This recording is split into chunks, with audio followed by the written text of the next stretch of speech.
From the heart of our nation's capital, here's Family Research Council President Tony Perkins. Good afternoon. Hope you had a fantastic weekend. Welcome to this Monday edition of Washington Watch. I'm Jody Heiss, a Senior Vice President here at the Family Research Council, filling in today for Tony, and we'll fill you in a little bit more about that a little bit later on. But this week, by the way, let me just start with this. This week marks 11 years since the Family Research Council launched Washington Watch with Tony Perkins as a radio program. And so I just want to begin, first of all, by thanking all of those who are behind the scenes making Washington Watch happen each and every day. A huge thank you, of course, to Tony Perkins for the vision and making this happen 11 years ago, and to each of you for your participation in it as well. What an amazing 11 years.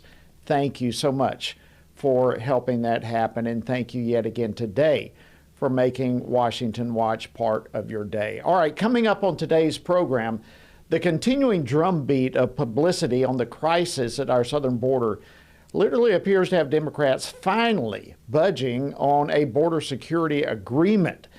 We actually could have some language in a deal ready sometime midweek. Next, hopefully this week to be able to get that out. Everybody will have time to be able to read it and go through it. No one's going to be jammed in this process, but it's a matter of trying to be able to get this out. But to make law, we've got to have a Democrat Senate, a Democrat White House, and a Republican House to be able to go through this. Well, that was lead Republican negotiator, Senator James Lankford, yesterday on Fox News Sunday. And Missouri Congressman Mark Alford, who recently went to the border, he'll be joining me in just a few moments to discuss this. And then we have attorneys generals in 27 states who have now filed an amicus brief to the U.S. Supreme Court supporting former President Donald Trump's appeal of the decision by Colorado judges to remove him from the Colorado presidential ballot. The court is going to take a very close look at the insurrection clause, and I'm very hopeful they're going to conclude that this is something that needs to have clear pronouncement from Congress, because if you don't, you would have that chaos across the country. A huge issue. That was West Virginia Attorney General Patrick Morrisey earlier today discussing the amicus brief that he is co-leading with Indiana's Attorney General, and the Attorney General from Ohio, Dave Yost, who has also joined that coalition of states. He'll be joining me a little bit later in the program to discuss it. And speaking of attorneys generals, Louisiana's former AG, Jeff Landry, has been inaugurated as that state's 57th governor. And guess who delivered the inaugural prayer last night? Father, we break with the ways of the past, where we leaned on governmental schemes and political power. Today, we declare that we will look to you and to the power of the Holy Spirit. Yes, that was our very own Tony Perkins, president here at the Family Research Council and your regular host here on Washington Watch. He delivered the inaugural prayer outside the Louisiana state capitol in Baton Rouge. It was a powerful, powerful inauguration, and he'll join us later in the program with an update not only of that inaugural prayer and the events, but also his thoughts on what victories like this in Louisiana and elsewhere, what these mean for the direction of our country.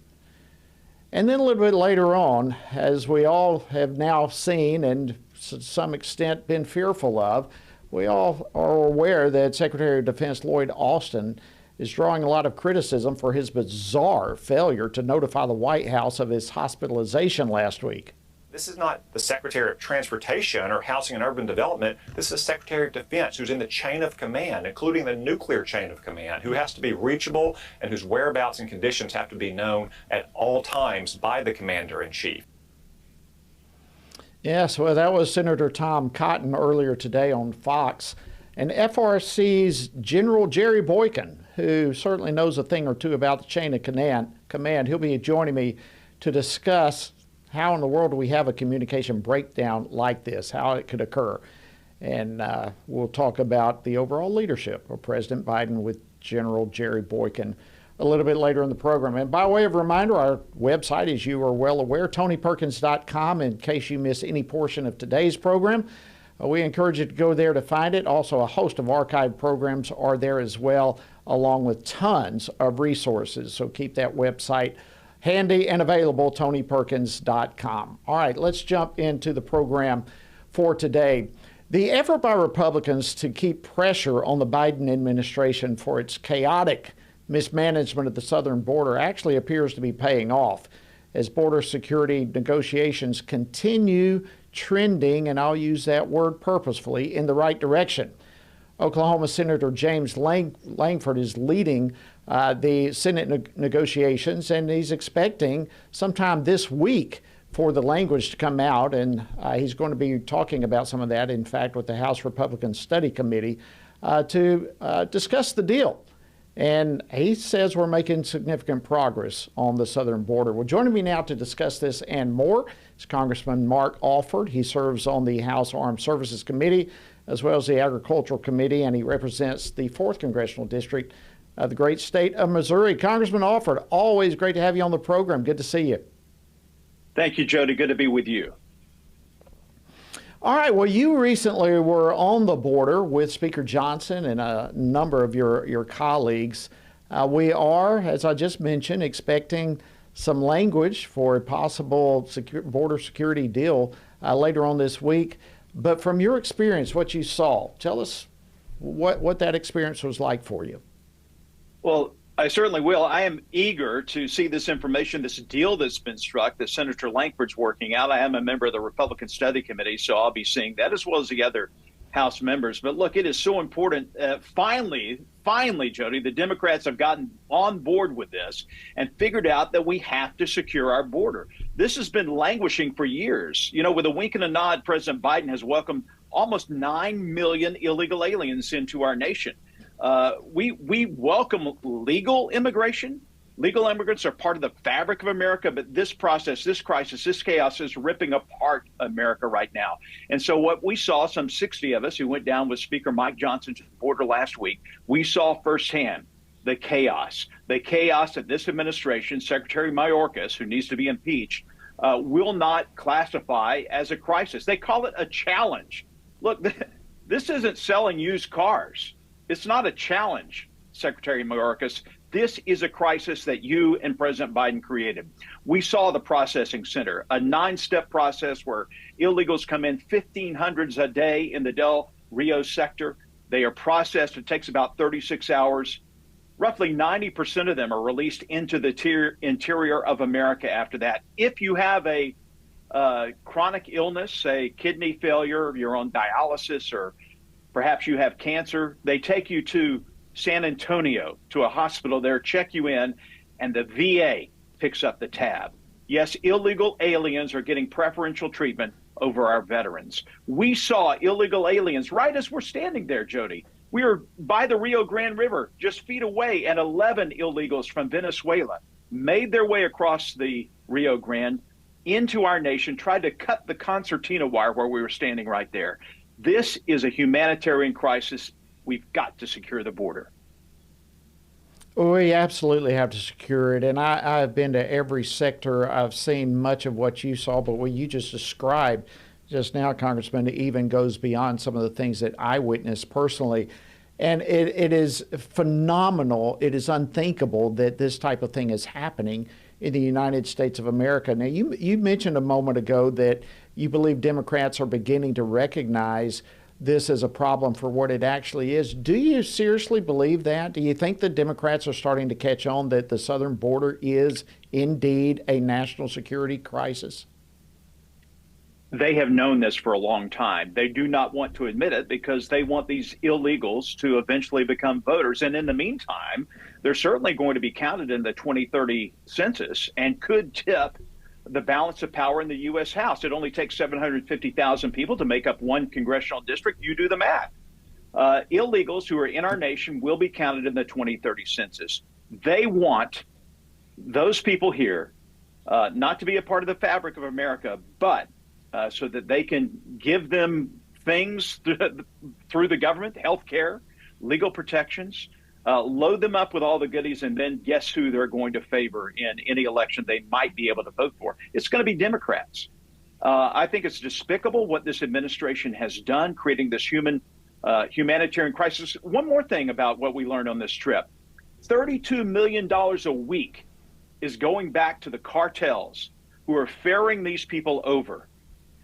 It's anywhere from $5,000 to $8,000 per trip for these individuals, and they don't have that money.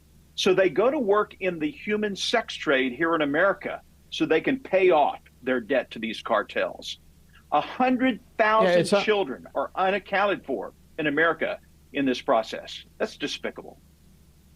It is unbelievable. 32 million a week that the cartels are bringing in. That's more. And that's just in that sector, which in 1 week is more than the budget for that sector for the entire year.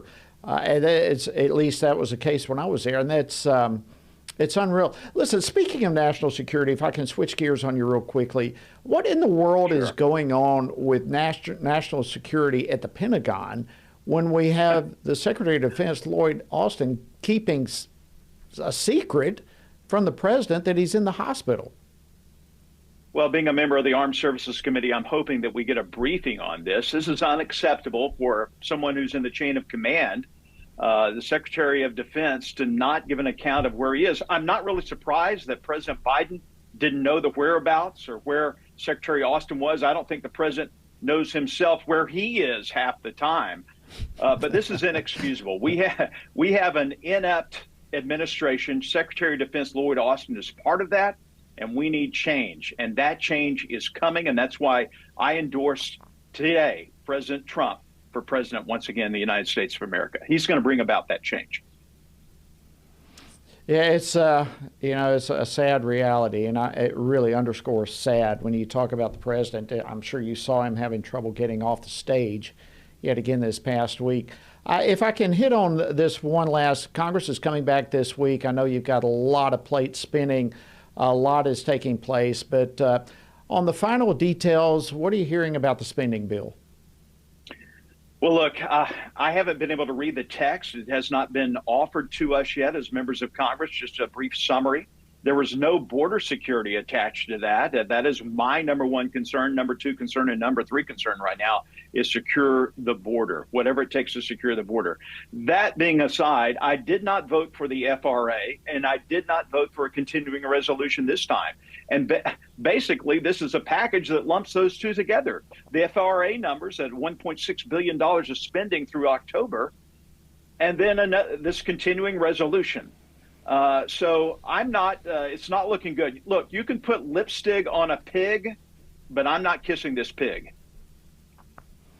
Well, it sounds like there's a lot of work yet to be done in getting this whole spending bill addressed, all the appropriations bills across the finish line, and avoiding a potential shutdown. We will be keeping a pulse on it all. And Congressman Mark Alford, as always, it's an honor to see you. Thank you for taking time out of your schedule to join us on Washington Watch.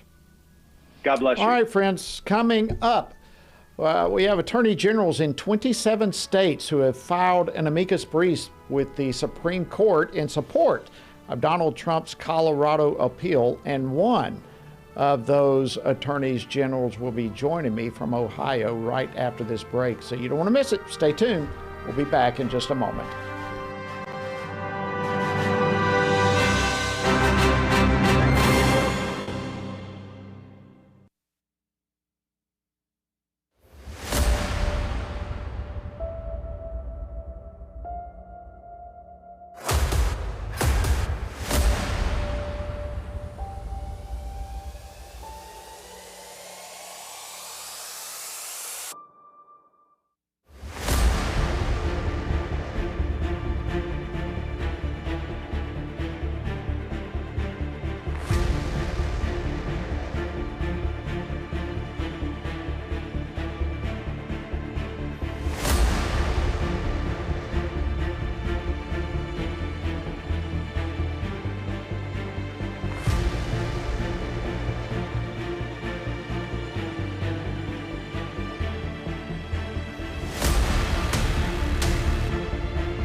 Everything we do begins as an idea.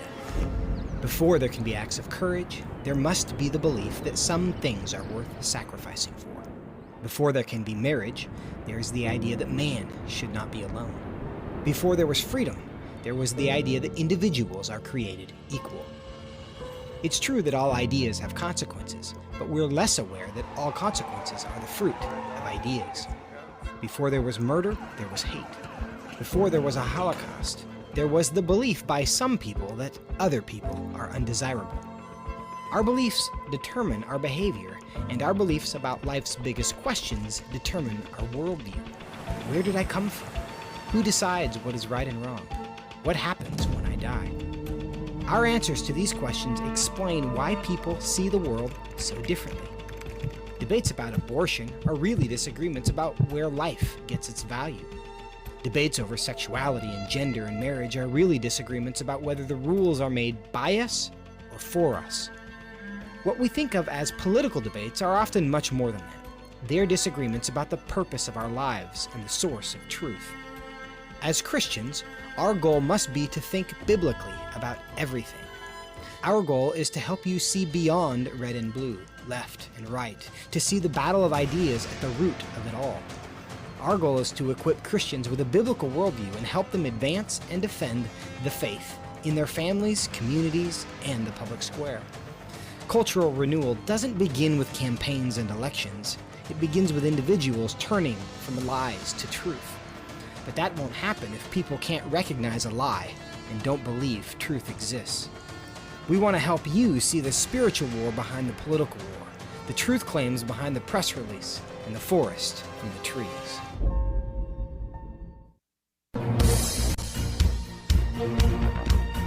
Well, good afternoon and welcome back to Washington Watch. I'm your host, Jody Heiss, sitting in today for Tony. All right, the attorney generals in West Virginia and Indiana announced that they are co-leading a 27-state coalition urging the U.S. Supreme Court to reverse a Colorado court's decision to bounce former President Donald Trump from the Colorado presidential ballot. The states recognize that even as President Biden continues fear-mongering speeches claiming that democracy is in peril, the fact is that trust in the integrity of our elections is essential to a free republic. And this includes trust that votes will not be diluted by activist judges in other states. Well, joining me now to discuss this is Ohio Attorney General Dave Yost, who has joined this coalition of states. Attorney General Yost, welcome back to Washington Watch. Great to have you. Good to be with you. All right, so let's begin with why was this move by your state and others? Why is this necessary? Well, we've had individual state litigation across the country. I think there's 17 states that are in some portion of litigating whether Donald Trump is eligible to be on the ballot this fall for president if he were nominated by the Republican nominating electorate. Two of those pieces of state litigation have resulted in rulings that the President Trump is disqualified. One from the Supreme Court of Colorado, the other from the Secretary of State of Maine. Both of them relied on a Civil War era amendment to the Constitution, Section 3 of the 14th Amendment, that bars insurrectionists from office. So we're hearing this rhetoric, what you're referencing here, this type of talk, a constant drumbeat, if you will, messaging that democracy is in danger. President Trump is at the tip of the spear of it all, they say. So my question is, what does this Colorado court decision, as well as actions from other states, but what does this tell us about the left's willingness to literally go around the law to get whatever outcome they desire? Well, the question you're asking is exactly why we asked the Supreme Court to hear an appeal from Colorado. I mean, that was a 4-3 decision in Colorado. There was a very well articulated dissent that said that the Colorado Supreme Court was denying Donald Trump due process of law by its action. And in addition to that, we have a constitutional provision that says in Section 5 of that same amendment that it's Congress's role to pass legislation enforcing the amendment, not state court judges and certainly not the Secretary of State of Maine. I don't even know if that office existed when the 14th Amendment was passed. Yeah, great point there. I think another point in all of this, and you referenced it, but President Trump has not even been convicted of having engaged in insurrection, but certainly, the events of January 6th were only an insurrection, quite frankly, in the eyes of the left. I would argue that, and I believe most others would agree, that it was a riot at worst. I think that's worth noting, don't you? Well, you're getting to the question of legally what is an insurrection for purposes of the 14th Amendment and the law and disqualification. And in fact, Congress has passed a law that says what insurrection is. It's a criminal statute that the government has to prove by proof beyond a reasonable doubt to convict somebody. Not only has Donald Trump not been convicted of insurrection, he hasn't even been charged with it, in spite of the fact that we've got a federal prosecutor who has brought two separate cases and chose not to charge under that section of law. That ought to tell you something. Yeah, it really does. It tells me, and going back to the previous question, the left will stop at nothing to circumvent the law, even to redirect meaning of words in order to accomplish political ends. And that, if we are going to have a serious conversation about threats to democracy, I think this type of behavior has got to enter into the equation. It's got to enter into the debate on the table, because this type of stuff is not American. This is the type of things you would expect in third world countries, not under the rule of law that we have been accustomed to here in the United States. The only officers, they're the only positions in the federal government that are elected nationally. There's only two of them. One is the president, the other is the vice president. So they're kind of unique. Why did the framers, do you suppose, of the 14th Amendment give Congress the right to enforce, make the laws regarding the insurrection clause? It's a very simple answer, right, and obvious as the nose on your face. We can't have 50 separate states making 50 separate determinations. It'll be chaos. Absolutely. Absolutely. Well, listen, our time is about to run out, and I wanted to ask you this. I know that you've spoken in favor of Ohio's HB 68, the SAFE Act, that Governor DeWine there vetoed several days ago. But now we have a movement potentially getting ready to override the veto. How encouraged are you by the state lawmakers in their attempt to override the veto and protect the children of Ohio?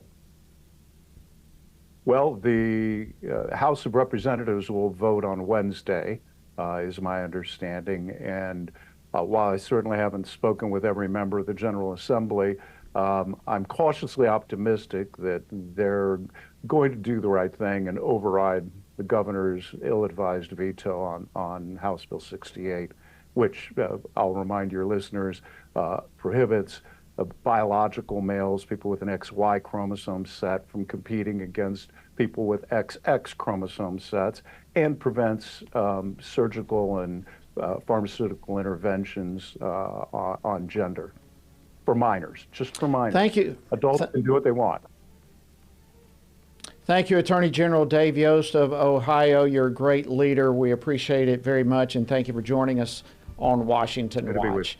All right, friends, after the break, Tony is going to be joining us from Baton Rouge, where former Attorney General Jeff Landry has been inaugurated governor.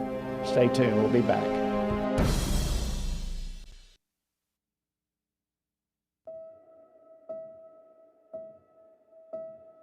All of us are born with the desire to find truth and meaning.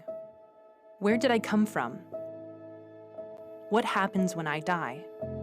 While our answers to these questions may divide us, we are united in our need for the freedom to answer life's biggest questions and make life's biggest decisions for ourselves. That's why religious freedom matters for everyone. Religious freedom matters because the powerful have long wanted to control those who are less powerful. Religious freedom matters because the freedom of those who are different is often threatened by those who believe different is dangerous. Leah Sharibu, a Christian teenager in Nigeria, remains a captive of Boko Haram for her refusal to renounce her Christian faith. Chinese pastor Wang Yi is serving a 9-year sentence for speaking publicly against the Chinese government. In Pakistan, Asif Pervez is on death row for allegedly sending a blasphemous text message. All of this because people in power decided different is dangerous.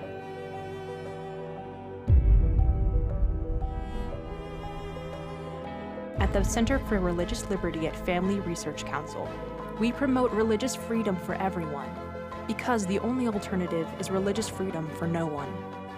We encourage Americans and the American government to engage and advocate for the persecuted, and they do.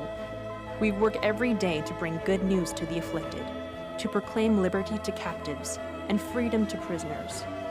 We do it because that's what Jesus does. We work to give freedom to others because we ourselves have been set free.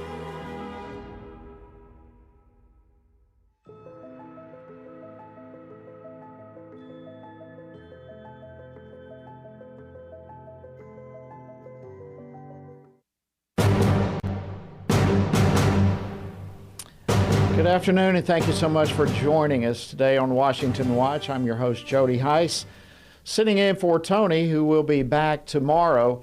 And in fact, he's going to be joining me right now in just a moment. And here's the backdrop. Last night, Jeff Landry, who of course is a frequent guest on this program, he took the oath of office to become the 57th governor of Louisiana. He's a former congressman. He's Louisiana's former attorney general, and now he's the governor. But he used his campaign for governor to champion the message of pro-life, pro-family, pro-parents. He led the way on all of these issues when many people said you can't win with that message. Well, joining me now to discuss what Governor Landry's election means both for Louisiana as well as the direction of the conservative movement across the country is our very own Family Research Council President, Tony Perkins. Tony, always great to have you. Hey, Jody, thanks so much for filling in for me today. I greatly appreciate it. Well, you've got your hands full with the inauguration and a host of activities taking place, and we just thank God for the role that you have there. And Tony, I want to begin by saying something that I don't believe you would ever say yourself, and I believe it's important for this to be brought out. But decades ago, you actually moved to Louisiana at a time when that state was filled with corruption. It was not really a place you wanted to be, and yet there you were as a security guard. And now last night, you are giving the prayer at the inauguration of the governor, and you, Family Research Council, and many others, but you leading the way really have been an instrument for God and to turn that state around. I know you probably wouldn't do this without being asked, but tell us a little bit of the journey of what last night meant to you and why. Well, yeah, thanks, Jody. When I graduated from high school, I went straight into the Marine Corps. And when I was in the Marine Corps in my basic training, my folks moved to Louisiana from Oklahoma. So when I finished my basic training, I was initially in the Marine Reserves. I ended up going back in for about 3 years full-time in the Marine Corps. But I came back here, and it's the only place I had to go. So I came here, and I'll tell you, I did not like this state. There was corruption, political corruption. You made reference to my first job. I was a security guard. 18 years old. I worked nights guarding an empty bank building downtown. And last night, as I was standing on the podium, as the Lord gave me the opportunity to pray over this state, I could see that bank building right there. And it was, I shared this with my wife this morning. It was actually, the Lord kind of spoke to me this morning.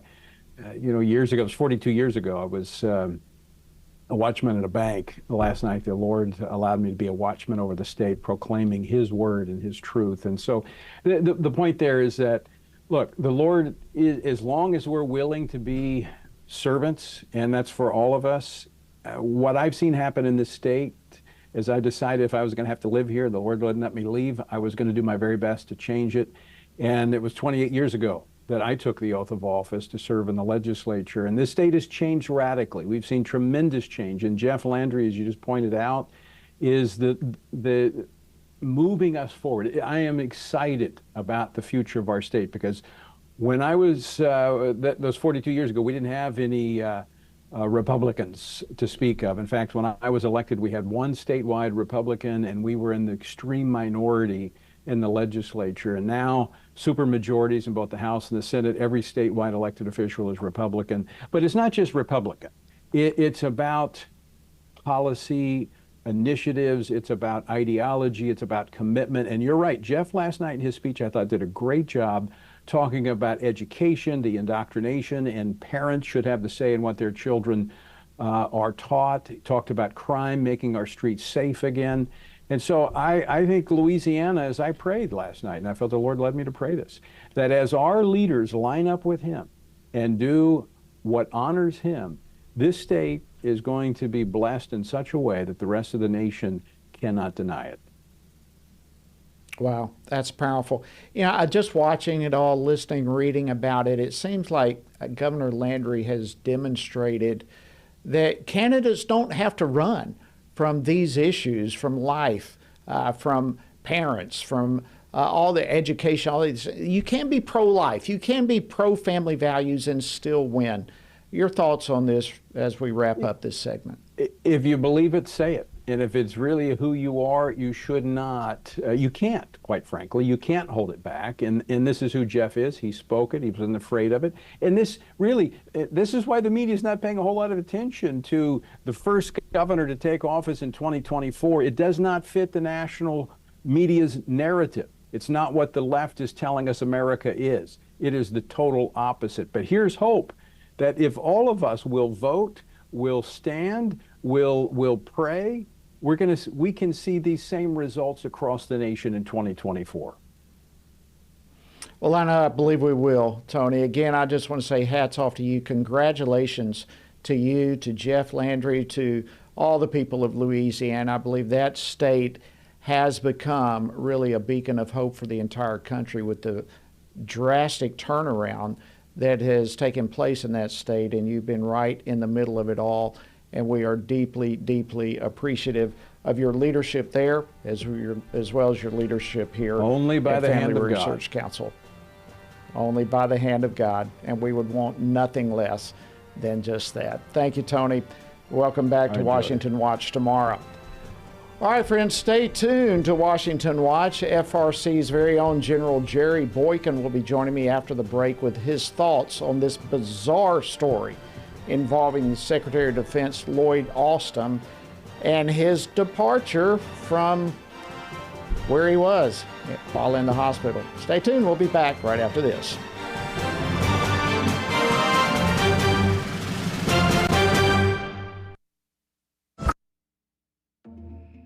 The world is hurting. Streets are filled with crime.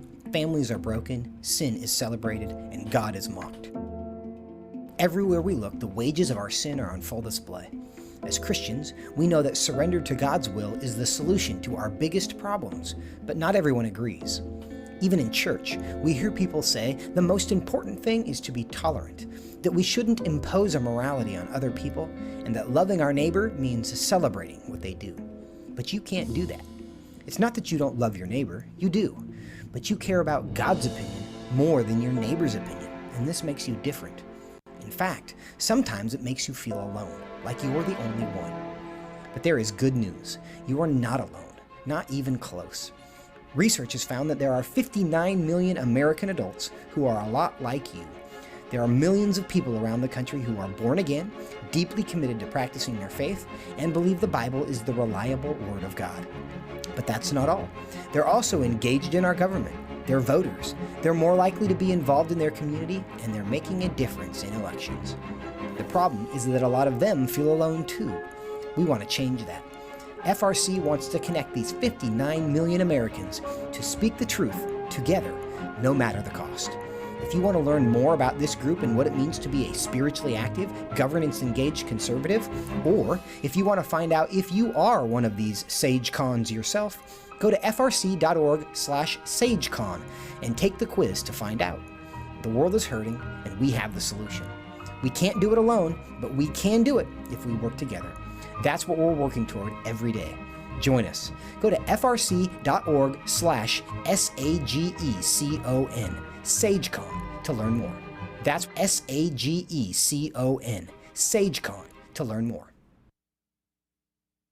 I'm often asked by people, Tony, how do you stay encouraged? How do you deal with all of the stuff in Washington, D.C., the negative policies that are attacking our faith, our family, and our freedoms? Well, you want me to let you in on the secret? It's called the Word of God.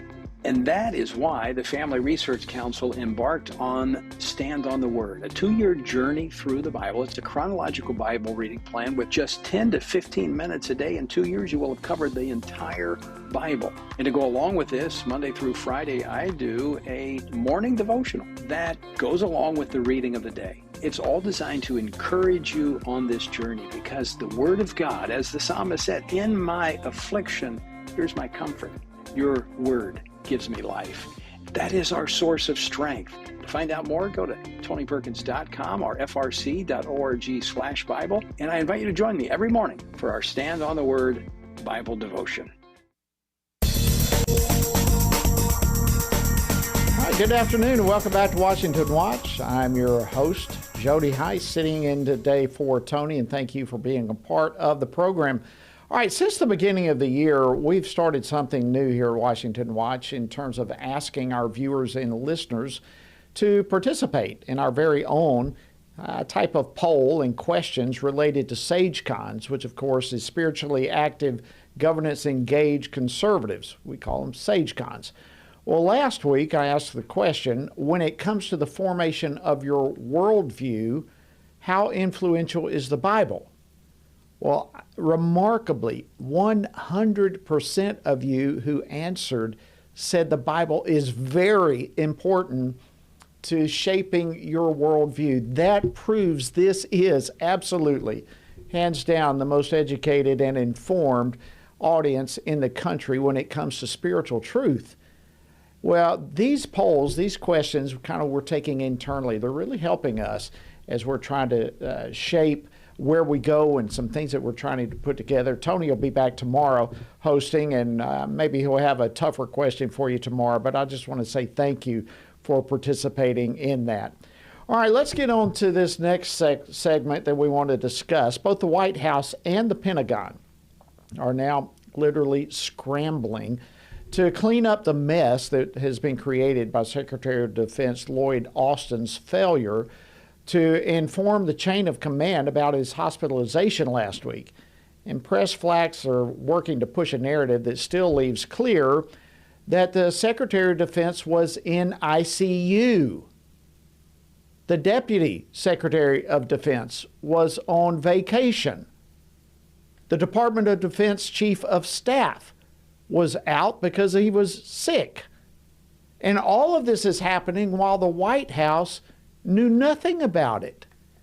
How in the world does a communication breakdown like this even happen?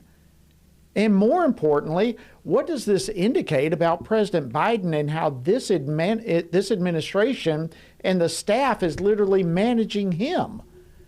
Well, joining me now to discuss this and more is General Jerry Boykin. He's the Executive Vice President here at the Family Research Council. General Boykin spent the last 4 years of his 36-year military career serving as the Deputy Undersecretary of Defense for Intelligence. And of course, you know by now, he was also one of the original members of the U.S. Army's Delta Force. We're deeply grateful for him. General, as always, welcome back to Washington Watch, and Happy New Year to you. Happy New Year to you too, Jody, and it's great to be with you. Well, thank you. Let's ask the obvious question. This situation with the Secretary of Defense, I mean, you spent many, many years in the Pentagon. You served as the Deputy Undersecretary of Defense for Intelligence. How do you explain such a communication breakdown as occurred here this week? Jody, I have never seen in my 36 and a half years in the military a worse case of malfeasance and lack of judgment. I can't explain it. This is something that has to be taken very, very seriously, because we need to keep in mind that here's a guy that as the Secretary of Defense, he's actually involved in the nuclear program, and he is one of those that is in the loop if that event should happen. Yeah, we had Senator Tom Cotton. We played a clip of him a little bit earlier, and he said, look, we're not talking about somebody who's over housing and urban development. We're not talking about transportation issue. We're talking about, as you said, someone who is overseeing nuclear weapons, someone who is overseeing our military while we are currently engaged in some crisis situations in different places in the world. And he is in ICU and no one even knows about it. It's unbelievable. Let's kind of roll back, General. What should have happened? What was the protocol that should have occurred in a situation like this? Clear, there should have been a message. I mean, an opportunity for everybody that is involved to understand what their role will be while the Secretary of Defense is in the hospital. The notice should have gone out to everyone involved, and they would have known that their responsibilities will be changing while he is in the hospital, and they've got to be up to the task. And what is amazing is that nobody knew it. Nobody knew it. I mean, just think about it. The president didn't know this. How could that happen? Well, it happened by malfeasance on the part of a number of people, not the least of which is in the White House. And that malfeasance now has many people calling for heads to roll, so to speak, calling for the secretary to resign and a host of other things. But it appears, at least at this point, it appears rather strongly that the White House is going to continue backing Secretary Austin. And so in light of that, given what you know on how the Pentagon operates, why would you think at this point that the president is protecting or supporting Secretary Austin? Well, obviously we're in an election year. We're coming right up on it. And I think that this is just one more thing to show that Joe Biden is not running the White House. How can we come to any other conclusion than the fact that he is just not up to the task? And I want to say, I've never seen anything like this in 36 and a half years. And I don't know what to say other than we have to be very careful as we vote in this next election. We need someone that's up to the job, someone that cares about national security, somebody that has a demonstrated track record of leadership. And I'm sorry to say that right now our president does not have any of this. Yeah, it really is a frightening time just watching watching the way he acts when he's on stage, when he's giving different speeches, when he's in conversation with people. Does this somehow, and when I say this scenario with General Austin, does this somehow reinforce perception that this president is really nothing more than a figurehead and that his staff is actually running things for him? Is that kind of the perception you get from all of this? Well, I certainly get that perception, and I think everybody else is paying any attention. Now, you got an awful lot of people that still support the president's way of doing business, if you will. But that said, I think that it shows he's weak, and it also shows that he does not have his eye on the ball. And this is what results when you have a president that is not up to the task. Okay, so we have there's a number of possible things going on here, General, and this may be totally unfair for me to go down this path with you, but I think nobody understands this more than someone like you and your background. But I look at this president and the Secretary of Defense. I look at some of the things that have taken place with this duo working together within our military structure. We've had an Afghanistan pullout that was a disaster. We've had military vaccine mandates that have forced many of our brightest and best trained out of the military. We have had woke military policies from DEI to LGBTQ to CRT, a host of other things.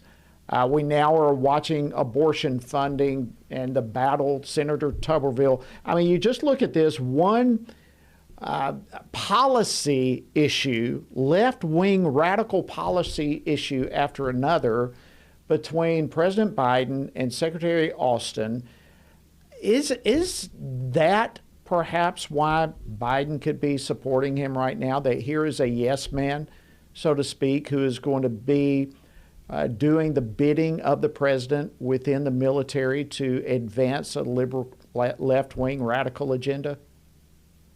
Yeah, let me take you back just a little bit. Let's go back to the Obama administration. And it was very clear to those of us who were in the military, it was very clear who was going to get promoted to the highest levels, the general officers, the flag officers, and they were the people that were willing to support the Obama agenda.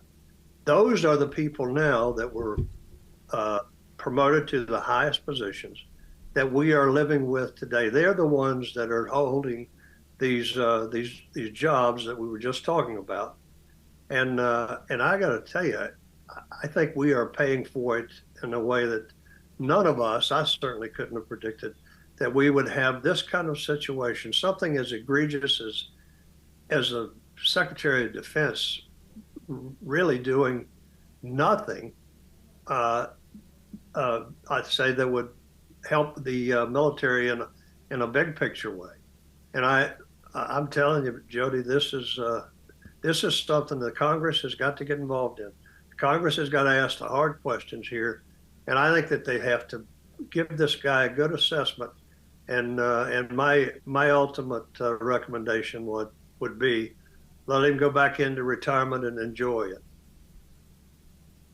Yep, good consideration there. Well, we had Congressman Mark Alford on earlier, and we were talking about some other things, but this issue did come up, and he did indicate, at least he said he hopes that a hearing is going to take place in the Armed Services Committee to get to the bottom of some of this, and I think you're exactly right. Congress is going to have to get to the bottom of it. We also played a clip. I want to, if we can, let's pull up clip 5, General Jerry Boykin. I want to play this for you. This is Senator Cotton. He made a good point earlier today during an interview that he had with Fox. Let's play clip 5, and then I want to get your reaction to this. You have to have the basic sound judgment to give a call to the president or the national security advisor and say, hey, I'm going in for this surgery, or you have to have your staff call in and do that. And if your judgment is so poor on such a simple matter, what does it say about your judgment on things like the withdrawal from Afghanistan, or the support for Israel in the Middle East, or efforts to deter China from attacking Taiwan? That is a great point. Your reaction to that. About that. This is a Secretary of Defense who can't figure out why we didn't meet our recruiting goals this year. Now, think about the fact that we put over 8,000 people out of the military because they wouldn't take the jab. And here we are saying we just can't figure out what's wrong. We can't figure out why young Americans are not signing up I can tell them in a matter of about 2 minutes. And this is, as far as I am concerned, this is a major problem as well, because it's not only that we're not getting the number of people we need, but what we're doing is we're running people out, and they're going to spread the word to everybody else that you don't want to be in the Army. The Army is going to harass you. They're going to do things to you that you don't expect and that you don't want to be part of, and all this woke stuff. I can help them a whole lot if they just wanted to know how to improve the recruiting. And so far, they haven't asked me. Well, I sure hope they will. It's desperately needed. Listen, our time is beginning to wind down. And while I have you, I wanted to switch topics real quickly, if I can, to Israel. This morning, Israel's spokesman said that they have started a new and less intense phase of their war against Hamas. What was your thoughts on that? Yeah, my first thoughts are, I hope that this is not us being the United States and our leadership, putting pressure on the Israelis to do just what you said, you just talked about. We need to let them fight this fight. We need to let them end it. And that's exactly what Netanyahu said they were going to do. They were going to fight this to the end, and they were going to rid Hamas of their hiding places and all of their engineering that has been so successful for them. So what I would say is, God, come quickly. Yeah, that's the truth. But I agree, we've got to let them end this. If they don't, Hamas will be back, even with greater fury, perhaps not only in Israel, but even here in the United States. But Israel also said over the weekend that after dismantling the military structure of Hamas in the north of the Gaza Strip, that it's now going to take a different tactic, a different approach in the south. What to you would that possibly mean? Yeah, I don't know what it means. And I'm not sure that anybody else knows what it means. What I am going to say is that I hope that when it's all said and done, that Israel has ridded itself of Hamas. And as far as that is concerned, every other terror group that operates in that part of the world. But they've got to do it now. There's not going to be another event like this. And that's what Netanyahu promised. And that's what I think the Israelis expect.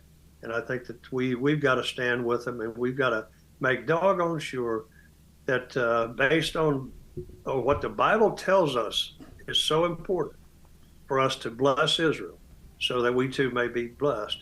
And now what we're seeing is I think, we're seeing a nation that wants General to fight Jerry Boykin. Another nation that's supposed to be helping them.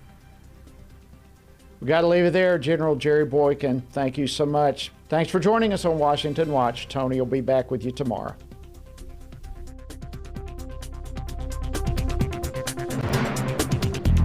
Washington Watch with Tony Perkins is brought to you by Family Research Council and is entirely listener-supported. Portions of the show discussing candidates are brought to you by Family Research Council Action. For more information on anything you've heard today, or to find out how you can partner with us in our ongoing efforts to promote faith, family, and freedom, visit TonyPerkins.com. Also, to leave a comment about Washington Watch, call our watch line at 1-866-372-7234. That's 1-866-372-7234.